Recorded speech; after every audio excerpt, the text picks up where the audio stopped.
Kumusta po? Ako po si Dr. Jose Almrio. Bilang isang espesyalista sa pangangalagang pangkalusugan ng mga nakatatanda na may mahigit 3 dekada ng karanasan, inilaan ko po ang aking karera sa pagtulong sa mga kalalakihan na harapin ang mga pagbabagong kaakibat ng pagtanda. Ang layunin ko po ay hindi lamang para humaba ang kanilang buhay, kundi para maging maayos, masigla at puno ng kumpiyansa ang kanilang pamumuhay. Ngayon, nais ko pong talakayin ang isang sensitibong paksa, isa na ikinababahala ng maraming kalalakihan, lalo na ng mga higit sa edad na isantan, ngunit madalas ay hindi komportableng pag-usapan ang kalusugan at sukat ng ari ng lalaki.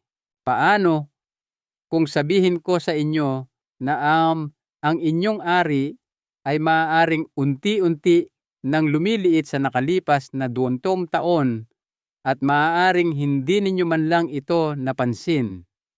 Hindi po ito eksaherasyon. Isa itong medikal na katotohanan na maraming kalalakihang higit sa entono ang hindi kailanman nabibigyang alam.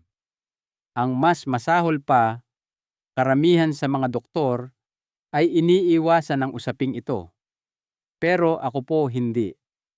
Nakatulong na po ako sa libu-libong kalalakihan na nasa edad 60 na tempata at kahit 80 na, maibalik ang kanilang kumpiyansa, husay sa pakikipagtalik, at oo, pati na rin ang sukat. Narito ang hindi nila inaasahan: maaari ninyong mapahaba ang ari kahit na kayo ay lampas 60 na. Hindi po ito teorya lamang o haka-haka. Ito po ay base sa tunay at siyentipikong mga pamamaraan na sa kasamaang palad ay natabunan ng mga dekada ng katahimikan at kahihiyan. Sa ating talakayan, ngayon matutuklasan ninyo ang 5 subok na pamamaraan para matulungang maibalik ang maaaring nabawas ng panahon, stress at pagbabago sa mga hormone. Walang gimmick, walang mapanganib na tableta, tanging kung ano ang epektibo suportado ng klinikal na datos. At kung sasamahan ninyo ako hanggang sa dulo, ibubunyag ko ang isang madalas na hindi napapansing pagkain na nagdudulot ng malaking pagbabago sa resulta para sa mga nakatatandang kalalakihan, at maaaring nasa kusina nyo na ito. Bago po tayo magsimula, kung hindi pa ninyo nagagawa, inaanyayahan ko po kayong mag-subscribe sa ating talakayan at i-on ang notifications. Sa ganitong paraan, hindi ninyo mapapalampas ang anumang mga kaalamang pangkalusugan sa hinaharap na partikular na idinisenyo para sa mga kalalakihang edad 60 pataas. At kung nakita ninyong nakatutulong ang impormasyong ito, pakitype po ang 1 sa comment section. Kung hindi naman, pakitype ang 0. Ang inyong feedback ay makatutulong sa akin na lumikha ng nilalaman na tunay na nagsisilbi sa inyo. Kaya simulan na po natin sa unang pamamaraan, isa na simple, ligtas at nakakagulat na epektibo. Hindi ito nangangailangan ng anumang gamot o operasyon. Sa katunayan, ito ay isang bagay na maaari ninyong simulan ngayon din sa ginhawa ng inyong sariling tahanan. Ang tinutukoy ko po ay ang banayad at tuloy-tuloy na pag-uunat. Ngayon, hindi po ito ang uri ng pag-uunat na naiisip ng karamihan sa mga lalaki.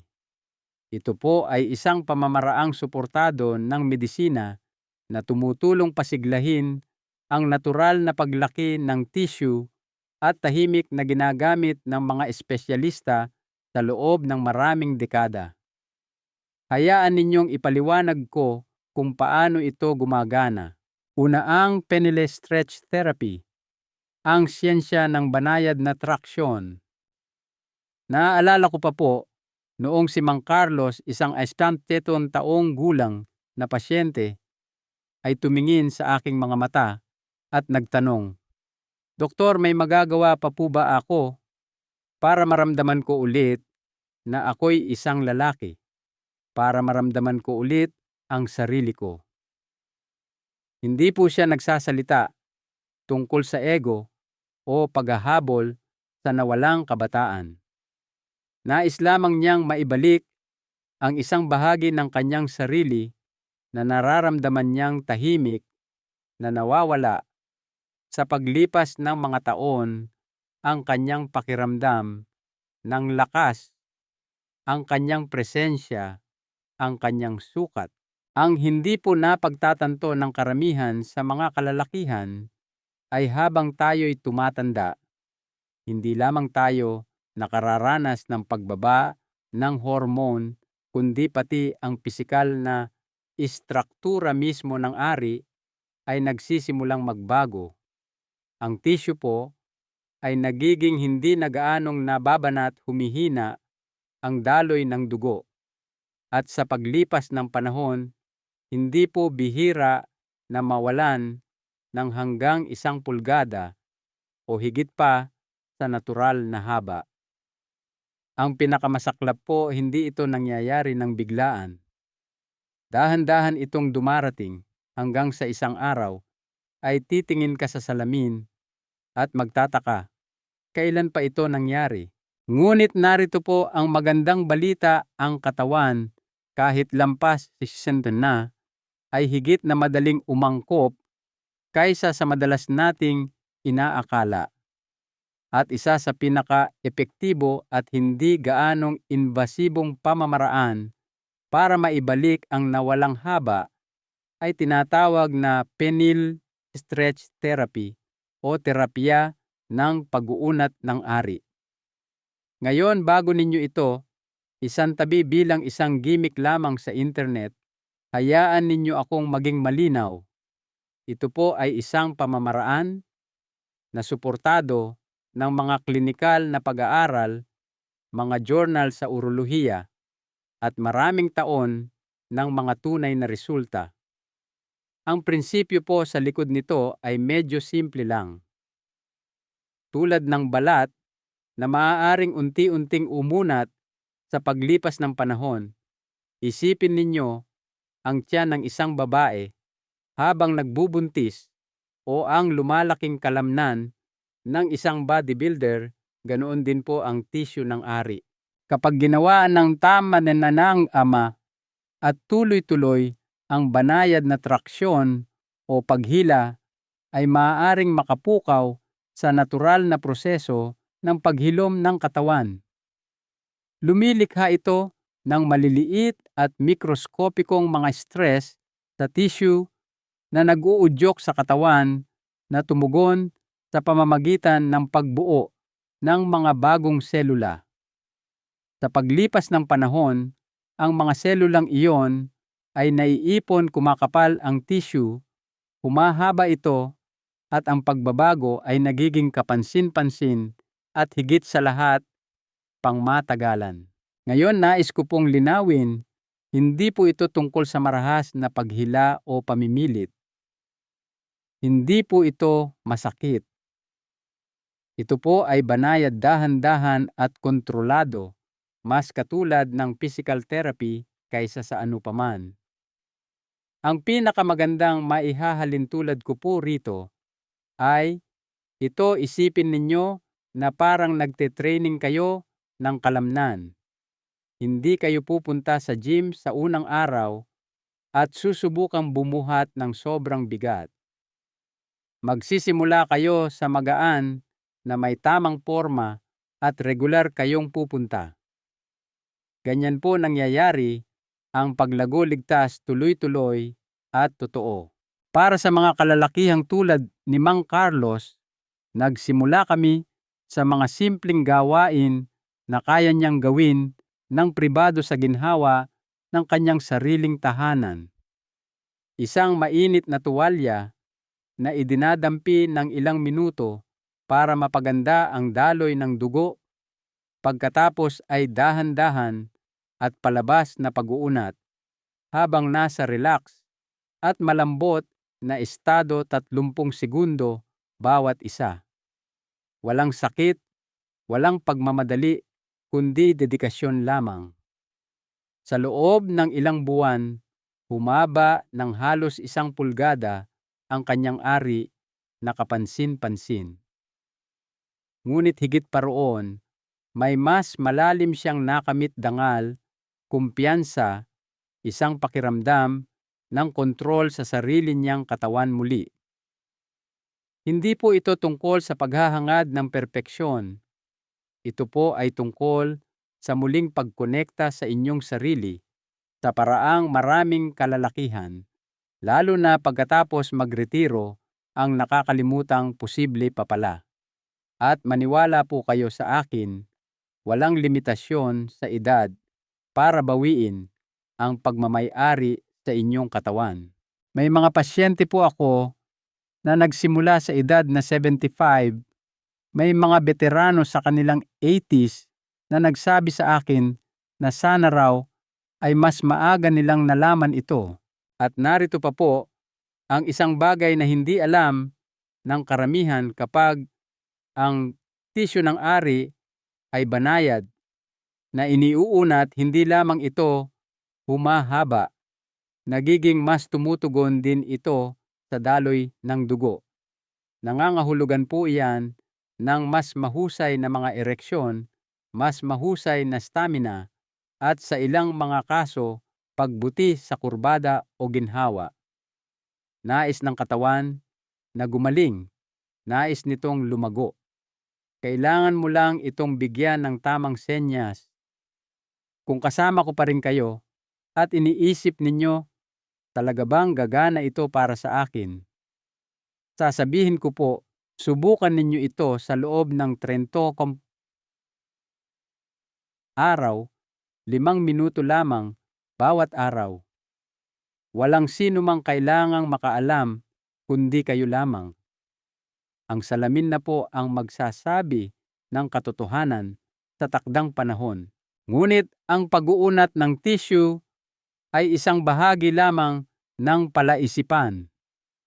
Paano kung sabihin ko sa inyo na ang inyong katawan ay nagtataglay na ng isang lihim na kapangyarihan, isang grupo ng mga kalamnan na malamang ay hindi ninyo pa kailanman na ensayo, na maaaring magpabuti hindi lamang sa sukat kundi pati na rin sa lakas at kontrol?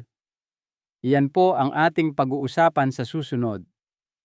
At maniwala kayo sa akin, kapag naunawaan ninyo kung paano ito gumagana, magtataka kayo kung bakit walang sino mang nagturo nito sa inyo noon. Kung narito pa rin kayo at tumatagos sa inyo ang mensaheng ito, sige po at itype ang numerong 1 sa comments para ipaalam sa akin na kasama ko kayo. Ngayon, magpatuloy po tayo at suriin ang susunod na makapangyarihang kaalaman.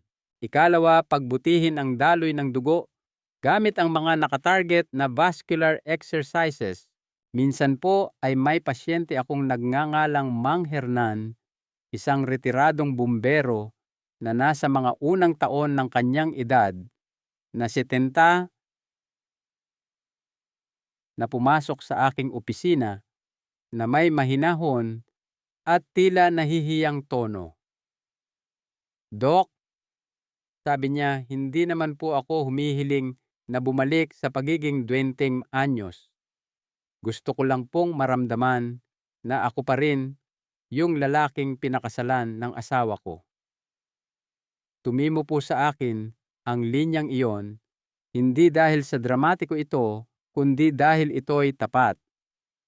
Ang mga lalaking tulad ni Mang Hernan ay hindi humahabol sa kabataan. Hinahabol nila ang koneksyon, ang tamang paggana, ang kanilang presensya.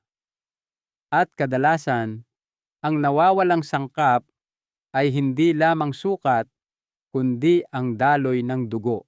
Alam niyo po, karamihan sa mga tao ay iniisip na ang problema sa ereksyon ay pangunahing issue sa hormone o psikolohikal. Ngunit ang madalas na hindi napapansin ay ang mga ereksyon sa kaibuturan nito ay isang vascular event o pangyayaring may kinalaman sa mga ugat na daluyan ng dugo. Ang daloy ng dugo po ang lahat. Kung walang sapat na sirkulasyon, hindi maaaring lumaki ng husto ang ari, hindi sa haba, hindi sa tigas, at tiyak na hindi sa tagal. Ang mas masahol pa, ang mahinang daloy ng dugo ay nagiging mas karaniwan sa pagtanda, lalo na pagkatapos ng edad na 30 kapag ang mga arterya ay nagsisimulang manigas at ang mga kalamnan sa balakang ay humihina dahil sa maraming taon ng hindi paggamit. Dito po pumapasok ang vascular exercise, partikular na ang nakatarget na pagsasanay ng pelvic floor o sahig ng balakang. Malamang po ay narinig na ninyo ang tungkol sa Kegel exercises noon, karaniwan sa konteksto ng kalusugan ng kababaihan. Ngunit ang hindi alam ng maraming kalalakihan ay ang mga ehersisyong ito rin ay maaaring maging mas transformatibo para sa sexual na paggana ng lalaki. Kapag ginawa ng tama at tuloy-tuloy, pinapalakas nito ang grupo ng mga kalamnan na sumusuporta sa ereksyon, kumokontrol sa paglabas ng similya at nagre-regulate ng daloy ng dugo. Nakakita na po ako ng mga kalalakihan sa kanilang edad na 60 at 70 na hindi kayang mapanatili ang ereksyon ng higit sa ilang segundo na biglang nag-ulat ng mas malakas at mas matagal na pagganap sa loob lamang ng ilang linggo. Hindi po ito mahika. Ito po ay simpleng usapin ng pagsasanay sa mga kalamnan na natutulog na sa loob ng maraming dekada. Naaalala ko po na si Mang Hernan ay nag-aalinlangan noong una. Sinasabi mo ba sa akin, Dok, na kailangan kong i-ehersisyo ang mga kalamnan na hindi ko man lang alam na mayroon ako? Biro niya. Ngumiti po ako at sinabi, iyan po mismo ang sinasabi ko sa inyo. At ang pinakamagandang bahagi ay hindi nyo kailangan ng gym membership.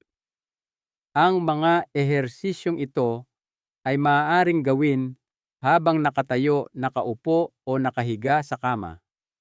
Walang nakakakita sa inyo, walang nakakarinig sa inyo, ngunit alam ng inyong katawan. At higit sa lahat, malalaman din ng inyong kapareha. Pagkatapos lamang ng 1 buwan ng tuloy-tuloy na pagsasanay, bumalik si Mang Hernan na may ngiti sa kanyang muka at tila may sigla sa kanyang pagkilos. Dok, sabi niya, hindi ko alam kung anong klaseng mahika ito, pero ilang taon na akong hindi nakakaramdam ng ganitong katibayan. Iyan po ang kapangyarihan ng daloy ng dugo. Hindi lamang ito tungkol sa mekanismo. Ito ay tungkol sa kumpiyansa na dumarating kapag alam mong ang iyong katawan ay gumagana para sa iyo, hindi laban sa iyo.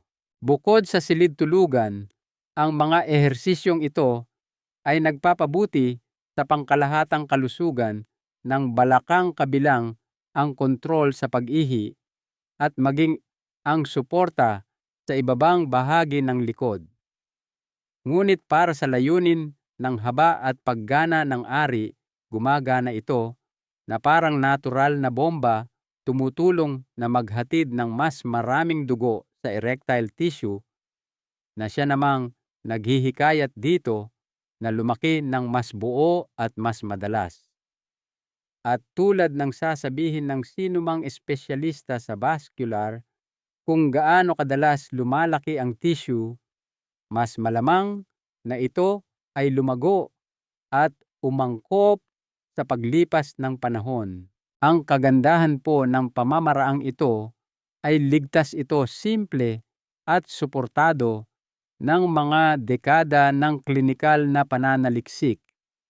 Hindi ito nangangailangan ng gamot, aparato o operasyon, kamalayan lamang dedikasyon at kagustuhang gisingin muli ang mga bahagi ng inyong sarili na maaaring natahimik na dahil sa edad.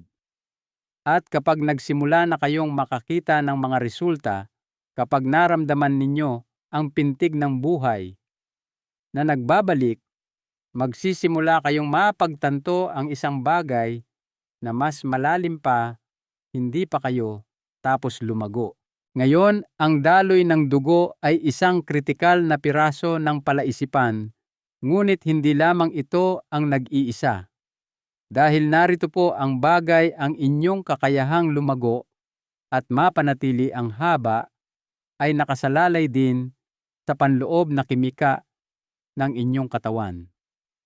Ang tinutukoy ko po ay mga hormone partikular, isang mahalagang hormone na tahimik na bumababa pagkatapos ng edad na 40 na nagnanakaw sa maraming kalalakihan ng kanilang enerhiya pagganap at pati na rin ng kanilang sukat.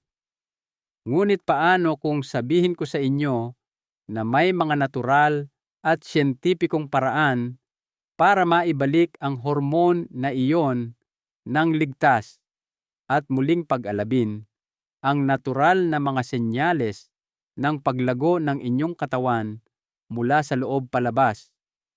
Iyan po mismo ang ating susuriin sa susunod. Ikatlo, likas na ibalik ang testosterone, ang gatong para sa paglago. Hinding-hindi ko po malilimutan ang sandaling si Mang Roberto, isang 72 taong gulang na retiradong mekaniko, ay umupo sa aking harapan na may pamilyar na hitsura ng pagkadismaya. "Dok," sabi niya, "tama naman po ang kinakain ko. Naglalakad ako araw-araw, pero parang mayroon pa ring bagay sa akin na bigla na lang huminto. Parang kalahati na lang ng gatong na dati kong ginagamit ang natitira." Hindi po siya nagkakamali. Ang inilalarawan ni Mang Roberto ay hindi kakulangan sa motibasyon o pagtanda lamang. Ito ay isang pagbabago sa hormonal na tahimik na nakakaapekto sa bawat lalaki habang sila ay dumadaan sa kanilang edad 50, 60 na at higit pa. Nasa puso po nito ang testosterone. Ang testosterone po ay hindi lamang isang sex hormone. Ito ay isang senyales ng paglago. Sinasabi nito sa inyong katawan na magtayo ng kalamnan, magsunog ng taba, magbigay ng enerhiya, at lalo na para mapanatili at suportahan ang kalusugan ng tissue ng ari. Kapag bumaba ang testosterone, na hindi maiiwasang mangyari sa pagtanda, na aapektuhan ang kakayahan ng inyong katawan na suportahan ang malusog na mga ereksyon, tamang daloy ng dugo, at maging ang haba ng ari. Ang tissue ay nagiging hindi na gaanong tumutugon, nawawalan ng kapunuan ang mga ereksyon, humihina ang integridad ng istruktura ng ari, at sa paglipas ng panahon, habang nawawala ang suportang hormonal na iyon, nagsisimulang mapansin ng mga kalalakihan ang pagbaba sa parehong pagganap at sukat, kahit na walang sino mang hayagang nagsasalita tungkol dito. Ang katotohanan po, hindi kayo basta na lang magigising isang araw na mababa na ang testosterone. Unti-unti itong nawawala taon-taon, madalas na nagsisimula sa inyong edad na 40. Pagsapit ninyo sa inyong edad na 100, ang inyong mga antas ay maaaring kalahati na lamang ng kung ano ito noong kayo ay nasa inyong kasibulan. Karamihan sa mga kalalakihan ay ipinapalagay na bahagi lamang ito ng pagtanda, at sa ilang antas, totoo nga po iyon. Ngunit, hindi nangangahulugan na hindi na ito maaaring galawin. Sa katunayan, may mga natural ligtas at subok na paraan para suportahan ang inyong mga antas ng testosterone, at sa paggawa nito, muling pag-alabin ang natural na mga mekanismo ng katawan para sa paglago at paggana.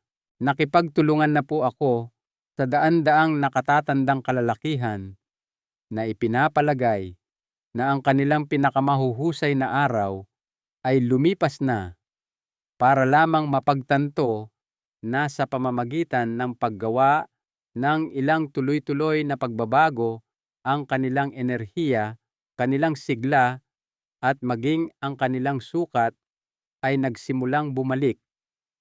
Isa po sa kanila si Mang Roberto.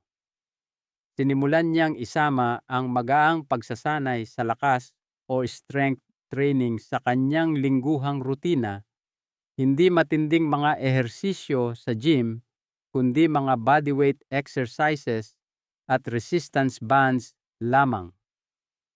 Sa loob ng ilang linggo, nagbago ang kanyang tindig sumigla, ang kanyang enerhiya, at ang kanyang mga ereksyon sa umaga ay nagsimulang maramdamang buhay muli.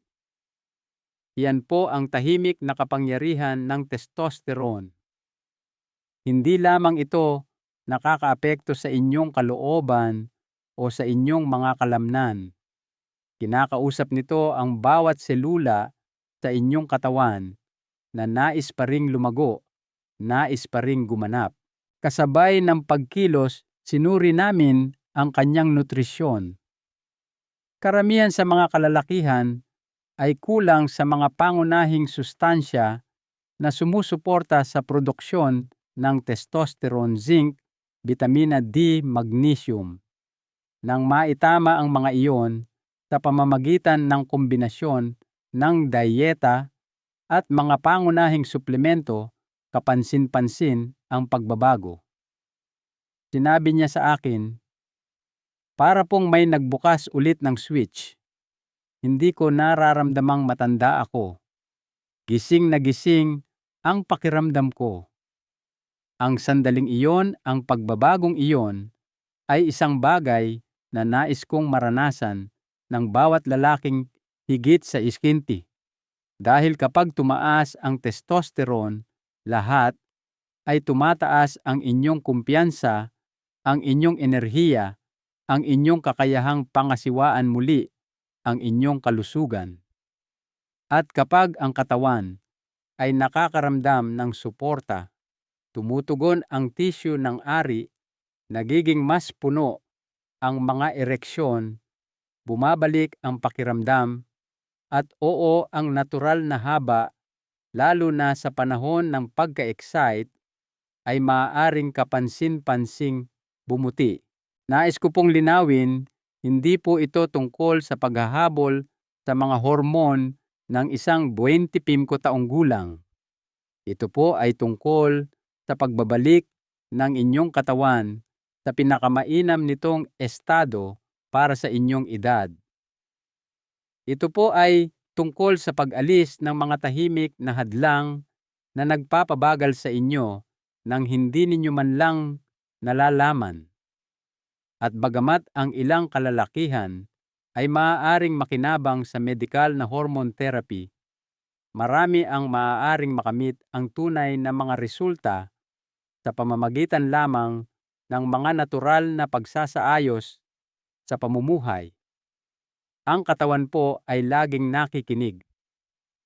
Kailangan nyo lamang itong kausapin sa kanyang wika, at ang testosterone ay isa sa pinakamalinaw at pinakamalakas na senyales na nauunawaan nito. Bumalik si Mang Roberto sa aking opisina pagkaraan ng 3 buwan at sinabi ang isang bagay na hinding-hindi ko malilimutan. Tumingin siya sa aking mga mata at sinabi, "Hindi ko lang nararamdaman na ako'y isang lalaki muli. Nararamdaman kong ako'y ako muli." At para sa karamihan ng mga kalalakihan, iyon po ang tunay na layunin, hindi ang pagiging banidoso, hindi ang ego, kundi ang pagbabalik lamang sa kung sino sila bago nagsimulang bawasan ng panahon at edad ang kanilang husay. Ngunit habang ang mga hormone ay nagbibigay sa inyong katawan ng panloob na senyales para lumago, mayroon pang ibang kailangan ang inyong katawan, lalo na pagdating sa pagkakamit ng kapansin-pansin at nasusukat na mga pagbabago, isang natural na kemikal na gawa sa inyong sariling mga selula na nagsisilbing mitya sa likod ng bawat matigas at punong ereksyon. Ang problema, nagsisimula itong kumupas sa pagtanda, maliban kung alam ninyo kung paano ito ibalik. Iyan po ang ating pag-uusapan sa susunod. At maniwala kayo sa akin, ang isang tuklas na ito ay nagbago ng lahat para sa mga kalalakihang higit sa 60. Kung nanonood pa rin kayo at ang mga kaalamang ito ay nagbibigay sa inyo ng halaga, i-type po ang numerong 1 sa comments para ipaalam sa akin na narito kayo at nakikibahagi. Magpatuloy po tayo ngayon sa ika-4 na punto. Ika-4, L-arginine at L-citrulline, ang mga pampalakas ng nitric oxide. May isang bagay na lubos na nagpapababa ng loob sa panonood sa isang matandang lalaki.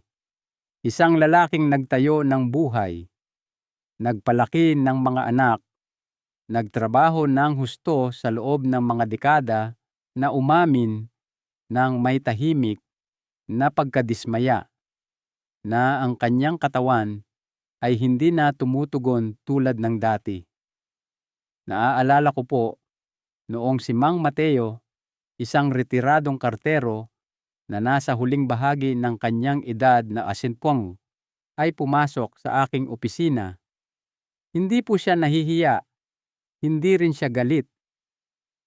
Pagod na sa pakiramdam na ginagawa niya ang lahat ng tama, kumakain ng maayos, nananatiling aktibo, ngunit nahihirapan pa ring makamit ang puno at pangmatagalang mga ereksyon. Sabi niya, "Dok, ginagawa ko na po ang lahat ng makakaya ko, pero wala nang nararamdamang malakas. Namimiss ko na po yung bahaging iyon ng sarili ko." At hindi po siya nag-iisa. Karamihan sa mga kalalakihang nakikita ko ay hindi napagtatanto na sa ilalim ng lahat ng hormone, emosyon at pagsisikap, mayroong isang napakasimpleng molekula na kumokontrol sa makina ng isang ereksyon. Tinatawag po itong nitric oxide. Hindi ito nakakakuha ng mga headline o marketing buzz, ngunit ito ang dahilan kung bakit maaaring tumigas ang ari ng sinumang lalaki. Pinare-relax nito ang mga daluyan ng dugo, binubuksan ang mga arterya at pinapayagan ang dugo na dumaloy ng buo at malaya. Kung walang sapat na nitric oxide, hindi mahalaga kung gaano kalusog ang inyong puso o kung gaano kalakas ang inyong pagnanasa. Hindi lamang kayang tumugon ng inyong katawan. Ang problema, bumababa ang produksyon ng nitric oxide sa pagtanda. Pagsapit ng edad na 60, ang inyong katawan ay gumagawa ng mas kaunti kaysa dati. Ang magandang balita po, natuklasan ng siyensya ang isang paraan para suportahan At kahit na ibalik ito sa pamamagitan ng dalawang natural na amino acids, ang L-arginine at L-citrulline. Hindi po ito mga gamot. Ito ay mga sustansya na ginagamit na ng inyong katawan. Kapag ininom sa tamang anyo, sa tamang dami, nagtutulungan sila upang pasiglahin ang natural na produksyon ng nitric oxide ng inyong katawan. At doon po nagsisimulang magbago ang mga bagay-bagay. Naaalala ko po na nagrekomenda ako ng isang regimen kay Mang Mateo. Walang komplikado, isang kombinasyon lamang ng L-citrulline sa umaga, L-arginine sa gabi, at isang dieta na sumusuporta sa malusog na mga daluyan ng dugo. Pagkatapos lamang ng ilang linggo, nagbago ang kanyang tono. Sinabi niya sa akin, para pong naalala ng katawan ko kung ano ang dati nitong alam. Mas malakas ang kanyang mga ereksyon sa umaga. Nagsimulang bumalik ang kanyang kumpiyansa hindi lamang dahil sa mga pisikal na pagbabago, kundi dahil nakaramdam siyang muli ng pag-asa. Iyong pakiramdam na hindi pa ako tapos. Makapangyarihan po iyon. Kita niyo po ang kagandahan ng natural na pagsuporta sa nitric oxide ay tinutulungan nito ang katawan na gawin kung ano ang idinisenyo nitong gawin.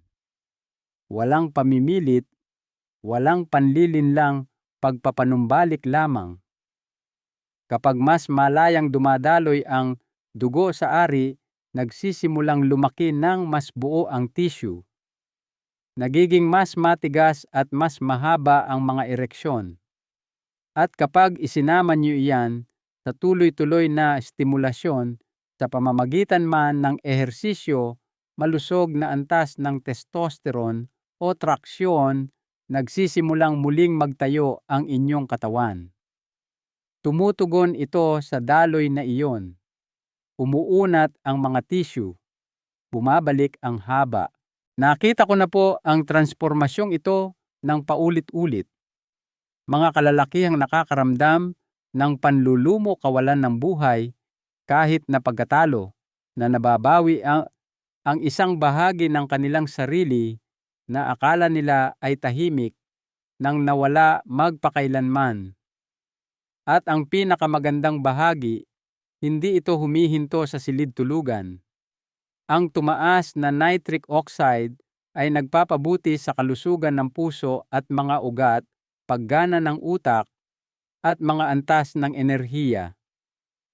Ginagawa nitong mas matalas at mas buhay ang lahat. Lalo na para sa mga nakatatandang kalalakihan, ang dalawang amino acid na ito ay parang muling pagbubukas ng mga ilaw. Ngunit mahalaga po ang tiempo dosis at pagiging tuloy-tuloy. Hindi kayo maaaring umasa na iinom ng isang kapsula at makakaramdam ng himala. Isa po itong proseso. Ilang minuto bawat araw, ilang matalinong pagpili, at sa paglipas ng panahon, magsisimulang makinig ang inyong katawan. Iyan po ang biyaya ng edad na ito. Maaaring bumagal tayo, ngunit nagkakaroon din tayo ng pasensya. At ang pasensya ay nagbibigay sa mga natural na pamamaraang ito ng espasyo para gumana. Hindi lamang si Mang Mateo ang nagsabi sa akin na parang bumata siya ng 10 taon matapos suportahan ang kanyang mga antas ng nitric oxide. Narinig ko na po ito mula sa mga veterano, mga guro, mga tsuper ng truck, mga ministro, mga kalalakihan, mula sa lahat ng antas ng buhay. At lagi ko pong sinasabi sa kanila ang parehong bagay. Hindi po sira ang inyong katawan. Naghihintay lamang ito ng tamang senyales. Ngunit ang pisikal na paglago, daloy ng dugo, at balanse ng hormone ay hanggang doon lamang ang kayang ibigay. Mayroon pang isang bagay na mas malalim na nakakaapekto sa kung paano natin nakikita ang ating sarili, kung paano tayo kumokonekta sa ating mga kapareha, at kung paano natin ina-unlock ang potensyal na nasa loob pa rin natin. Hindi ito pisikal, ito ay mental, ito ay emosyonal, at maaaring ito na ang pinakamakapangyarihang kasangkapan sa paglago sa lahat. Iyan po ang ating aalamin sa susunod. Ikalima, psikolohikal na muling pagkonekta at pagsasanay sa imahinasyon visual training. Mayroon po tayong hindi sapat na pag-uusapan pagdating sa kalusugan ng mga kalalakihan, lalo na sa yugtong ito ng buhay. Pinag-uusapan natin ang daloy ng dugo, mga hormone, mga suplemento, kahit na mga aparato, ngunit halos hindi natin napag-uusapan kung ano ang nararamdaman natin tungkol sa ating mga katawan habang tayo ay tumatanda. At ang katahimikang iyon, may kapangyarihan po iyon. Hinuhubog tayo nito. Dahil aminin man natin o hindi, ang paraan ng pagtingin natin sa ating sarili, ang paraan ng pagtingin natin sa ating pagkalalaki ay may direktang epekto sa kung paano tumutugon ang ating mga katawan. Isa sa aking mga pasyente, si Mang Andres, isang 89 taong gulang na retiradong propesor, ay nagsabi ng isang bagay sa isang sesyon na nagpatigil sa akin. "Doc," sabi niya, "sa tingin ko po ay matagal ko nang itinigil na tingnan ang sarili ko bilang isang lalaki. Gumagana pa naman ako, pero hindi ko na nararamdaman na ako yung dating ako." Hindi po iyon tungkol sa sukat. Hindi iyon tungkol sa pagganap. Ito po ay tungkol sa pagkakakilanlan, tungkol sa panloob na imahe na ating dinadala at kung paano naiimpluwensyahan ng imaheng iyon ang lahat ng iba pa. Nasa kay Mang Andres pa rin ang pisikal na potensyal, ngunit sa mental, kumalas na siya sa bahaging iyon ng kanyang sarili. At ang pagkakalas na iyon ay mas mahalaga kaysa sa napagtatanto ng karamihan sa mga kalalakihan. Ang nakakatuwa po, ang modernong neuroscience ay sumasabay na sa kung ano ang sinasabi ng maraming terapista at holistic practitioner sa loob ng mga dekada. Ang isip at katawan ay hindi magkahiwalay. Patuloy silang nag-uusap, at kapag huminto tayong maniwala sa ating pisikal na lakas, nagsisimulang ipakita ng ating katawan ang paniniwalang iyon. Ang neuroplasticity, ang kakayahan ng utak na muling ayusin ang sarili nito, ay hindi humihinto sa edad na 60 o 70.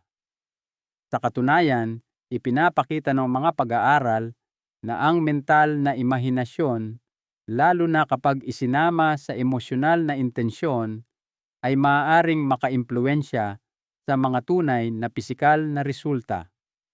Kasama na po riyan ang lahat, mula sa mga oras ng paggaling hanggang sa pagtugon ng tissue, maging ang pagganap ng ari. Sinimulan ko pong makipagtulungan kay Mang Andres sa isang bagay na simple ngunit makapangyarihan tuwing umaga, 5 minuto lamang ng tahimik na pagsasanay sa imahinasyon o visual training. Maglalaan siya ng oras upang isipin ang kanyang katawan bilang malakas, may kakayahan, puno ng enerhiya at sigla, hindi tulad noong siya ay 30, kundi kung ano ito ngayon sa kasalukuyan. Isinama namin iyon sa pang-araw-araw na mga pagpapatibay o affirmations. Hindi mga mababaw na salita, kundi tapat at matatag na mga pahayag. Ako ay patuloy pa ring lumalago. Ako ay naririto. Ako ay konektado sa aking katawan. Noong una, parang alanganin. Pinagtawanan niya ito. Ngunit pagkatapos ng ilang linggo, may nagbago. Sinabi niya sa akin na nagsimula siyang tumingin sa kanyang sarili ng iba sa salamin, hindi ng may panghuhusga, kundi ng may respeto, ng may pagmamalaki. At dahan-dahan ang pagbabagong iyon sa pananaw ay nagsimulang lumitaw sa silid tulugan, mas maraming kumpiyansa, mas maraming pakikipag-ugnayan, isang mas malakas na pakiramdam ng kontrol. Dahil kapag naniniwala ang isang lalaki na kaya pa niya sumusunod ang katawan, nagsisimulang magpadala ng mas mahusay na mga senyales, ang utak, bumubuti ang daloy ng dugo, tumataas ang pakiramdam, at sa maraming kaso, nagsisimulang bumalik ang haba at pagganap hindi dahil sa anumang himala, kundi dahil sa wakas ay huminto na ang isip sa pagiging hadlang. Ang sinasabi ko po ay ito kung nagdadala kayo ng maraming taon ng kahihiyan, pagdududa o kahit na tahimik na pagbibitiw tungkol sa inyong katawan, hindi pa po huli para pakawalan ito. Hindi ninyo kailangang mamuhay sa ilalim ng bigat ng mga lumang kwento, mga kwentong nagsasabing, masyado na kayong matanda, lampas na kayo sa inyong kasibulan, o ganito na lang talaga ngayon. Ang salaysay na iyon ay optional. Maaari kayong pumili ng iba, isa na muling magkokonekta sa inyo sa pinakamahalagang relasyon na mayroon kayo, ang relasyon sa pagitan ng inyong isip at inyong katawan. Ang visual training ay hindi tungkol sa pagkukunwari. Ito ay tungkol sa pagbabalik sa inyong katawan ng may kamalayan, pasasalamat at lakas. Nakita ko na po ito sa mga kalalakihan mula sa lahat ng antas ng buhay, mga magsasaka, abogado, musikero, mga veterano na nagsimulang baguhin ang kanilang pagtingin sa sarili at sa paggawa nito ay nag-unlock ng tunay at nasusukat na pagbabago, hindi lamang sa kung paano gumana ang kanilang ari, kundi sa kung paano sila lumakad, kung paano sila nagsalita, kung paano sila nagmahal. At ang pinakamagandang bahagi, libre po ito. Nasa loob nyo na ito. Walang tableta, walang kagamitan, walang operasyon, 5 minuto lamang bawat araw. At ang kahandaang makita ang inyong sarili ng malinaw sa pamamagitan ng mga mata ng lakas, hindi ng kahihiyan. Ngayon, malayo na po ang ating narating ng magkasama mula sa traction therapy hanggang sa daloy ng dugo, testosterone, nitric oxide, at ngayon ay ang koneksyon ng isip at katawan. Ngunit mayroon pa pong natitira, isang bagay na praktikal, madalas na hindi napapansin at nakakagulat na makapangyarihan. Sa susunod at huling bahagi, iiwanan ko kayo ng 2 bagay, isang katotohanan, na karamihan sa mga kalalakihang higit sa 60 ay hindi naririnig hanggat hindi pa huli ang lahat, at isang simple at pang-araw-araw na pagkain, o isang pagkain na maaaring maging inyong pinakanakakagulat na kaalyado sa buong paglalakbay na ito. Hindi ninyo gugustuhing makaligtaan ito.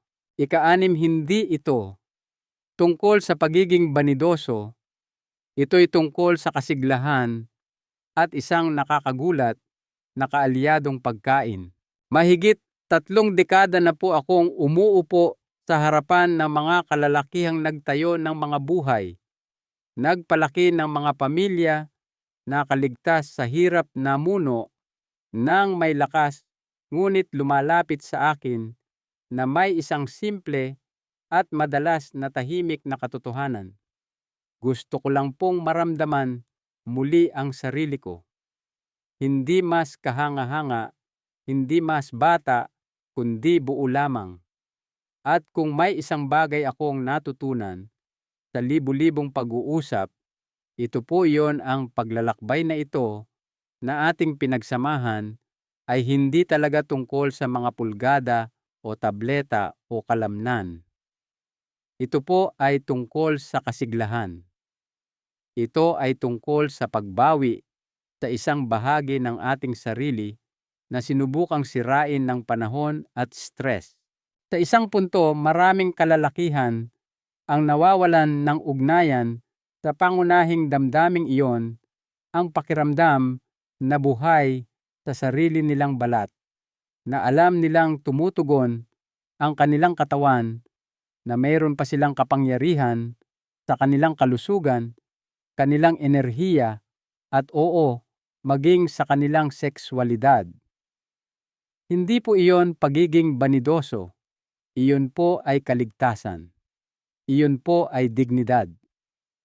Ang katotohanan po, walang mababaw sa pagnanais na gumising at maramdamang muli ang lakas sa inyong mga buto. Walang kahangalan sa isang lalaking nasa kanyang edad na 60 o 70 na tumitingin sa salamin at nagpapasya, "Mahalaga pa rin ako. Kayo po ay mahalaga." Lahat ng mga pamamaraang napag-usapan natin, traction therapy, ehersisyong baskular, suporta sa hormone, mga pampalakas ng nitric oxide mental na muling pagkonekta, ay mga kasangkapan. Hindi mahika, hindi mga solusyon na magdamagan, kundi mga kasangkapan upang tulungan kayong iukit ang inyong daan pabalik sa bersyon ng inyong sarili na alam ninyong naririyan pa rin. Nakakita na po ako ng mga kalalakihang nagbago ng kanilang buong buhay sa pamamagitan ng pagtatalaga sa isa o dalawa lamang sa mga pamamaraang ito. Hindi dahil desperado sila, kundi dahil handa na sila. Handa nang huminto sa pakikipagkasundo. Handa nang huminto sa paniniwala sa tahimik na kasinungalingan na huli na ang lahat. At dahil lagi ko pong nais na iwanan kayo ng isang bagay na praktikal, isang bagay na nakaugat sa kalikasan at siyensya, sasabihin ko sa inyo ang tungkol sa isang huling piraso na madalas na hindi napapansin ng maraming kalalakihan. Hindi po ito suplemento. Hindi ito kakaiba. Ito po ay isang bagay na malamang ay nadaanan na ninyo sa grocery store ng daan-daang beses nang walang pangalawang pag-iisip, ang beets. Oo, beets po ang parehong matingkad na pulang ugat na gulay na maaaring ginawang atsara ng inyong lola. Ang hindi po napagtatanto ng karamihan ay ang beets ay isa sa pinakamayamang natural na mapagkukunan ng mga dietary nitrates, mga compound na ginagawang nitric oxide ng inyong katawan, ang mismong molekula na nagpapalawak ng mga daluyan ng dugo at nagpapabuti ng sirkulasyon. Sa katunayan, maraming klinikal na pag-aaral ang nagpakita na ang pang-araw-araw na pagkonsumo ng beets ay maaaring makabuluhang magpataas ng daloy ng dugo sa buong katawan, kabilang nasa ari. Kapag isinama kahit sa isang katamtamang pagbabago sa pamumuhay, maaaring nakakagulat ang mga resulta. May mga kalalakihan po akong nagsimulang uminom ng isang maliit na baso ng beet juice tuwing umaga o nagdaragdag ng nilutong beets sa kanilang hapunan. Ilang gabi sa isang linggo at sa loob ng ilang linggo, nag-uulat sila ng mas malalakas na ereksyon sa umaga, mas mabilis na pagka-excite at maging ng pinabuting oras ng paggaling. Hindi po ito hype, ito po ay biyolohiya.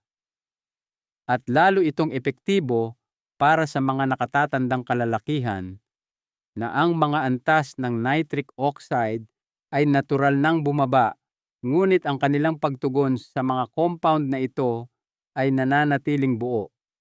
At ang mga benepisyo ay higit pa sa silid tulugan.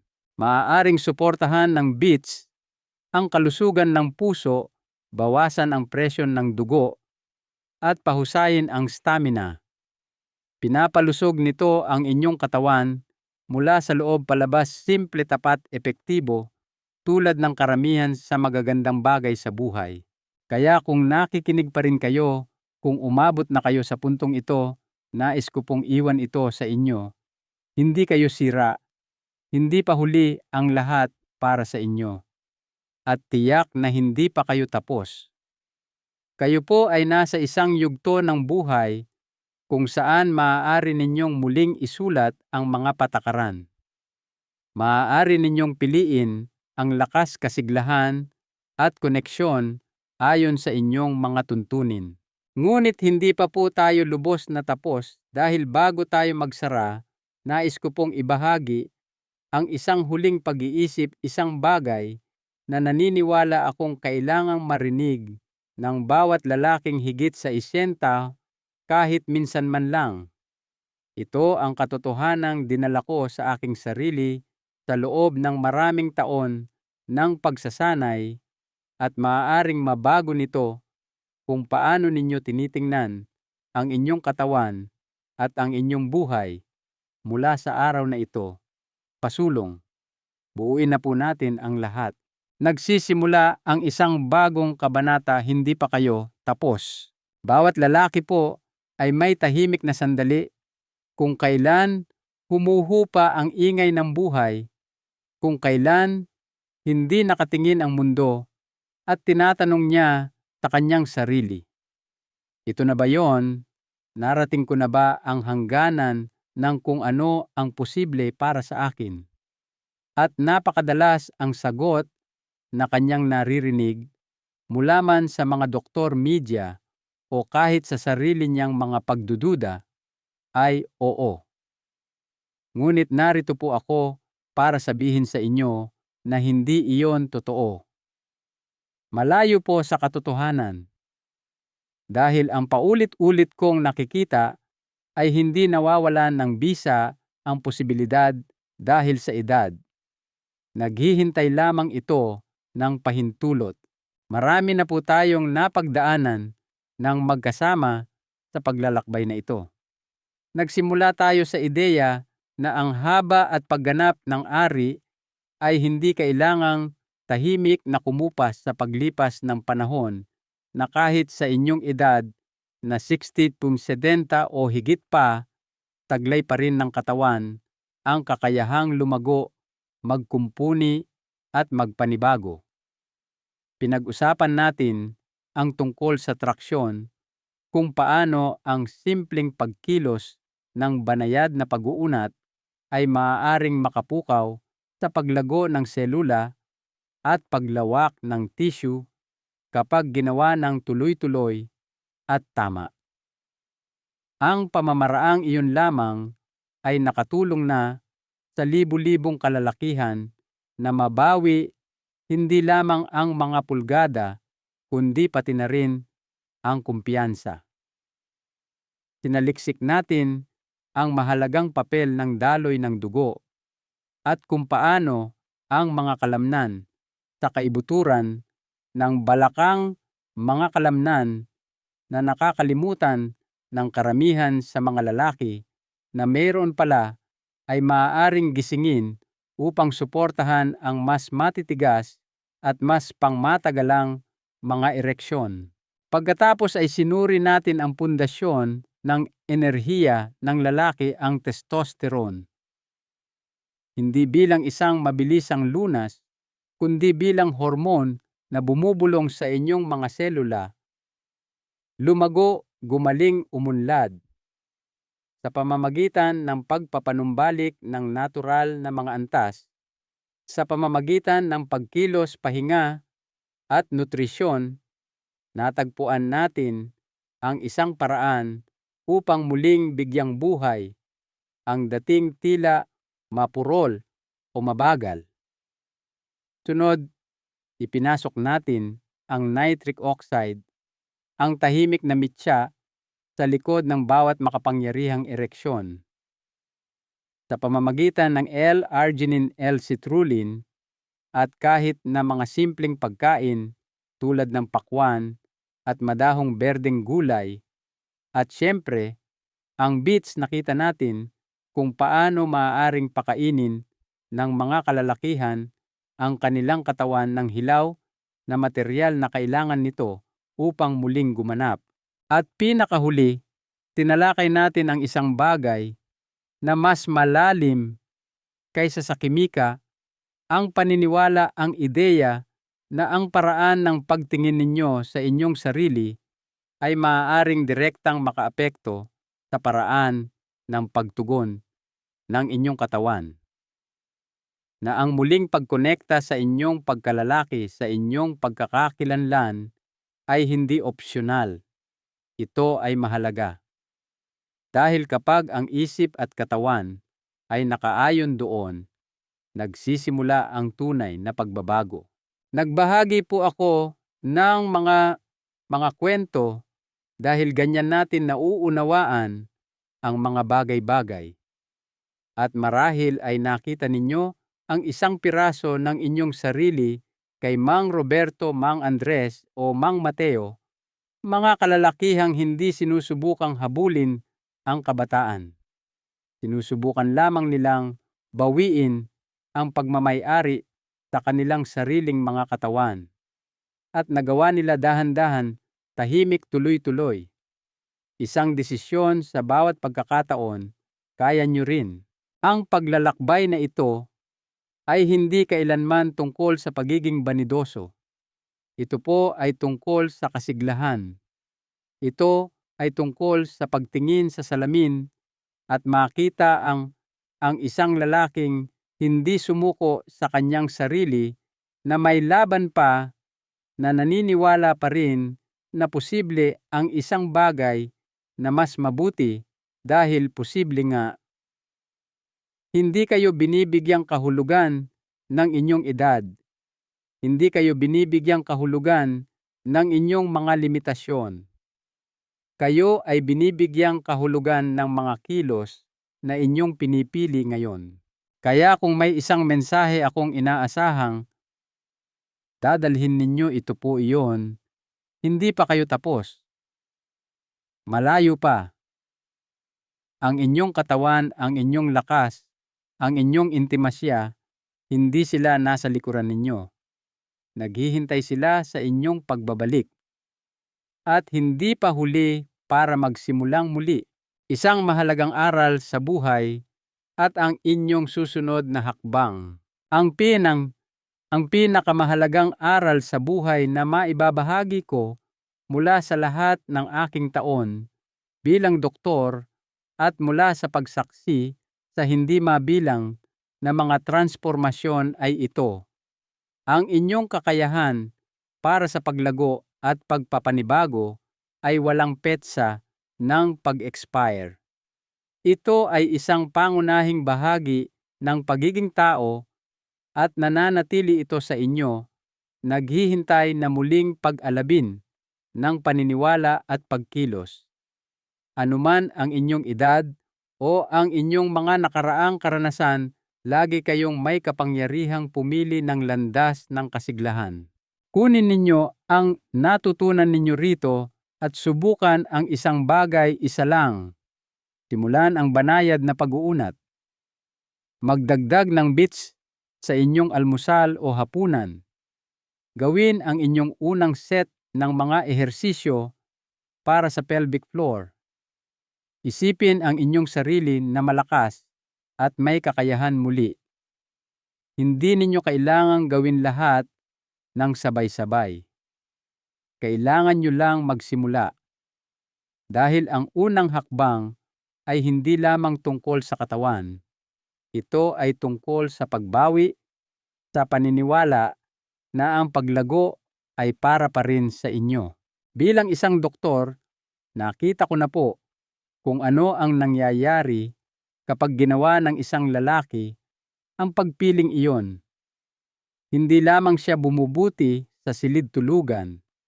Mas tumatayo siyang matuwid, mas malinaw na nagsasalita, at mas nararamdaman ang kanyang presensya sa bawat silid na kanyang pinapasukan. Iyan po ang kapangyarihan ng paniniwalang mahalaga pa rin kayo na kaya nyo pa. Kaya ito'y para sa inyong susunod na kabanata, isa na minarkahan hindi ng paghina kundi ng pagpapanibago, hindi ng katahimikan kundi ng lakas. Karapat-dapat kayong maramdamang buhay muli. At ang pinakamagandang bahagi, hindi ninyo kailangan ng pahintulot. Kailangan nyo lang sabihing oo. Ngayon sige na at bawiin kung ano ang laging sa inyo. Kung ang mensaheng ito ay tumagos sa inyo, mangyaring ibahagi ang inyong mga saloobin sa comment section sa ibaba. Ano ang isang hakbang na inyong isinasaalang-alang na gawin?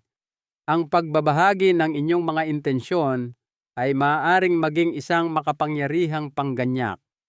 At mangyaring mag-subscribe po kayo para sa higit pang mga kaalaman tungkol sa malusog na pagtanda at ibahagi ang impormasyong ito sa mga kaibigan o kamag-anak na maaaring makinabang dito. Suportahan natin ang isa't isa sa paglalakbay na ito ng panghabambuhay na kasiglahan.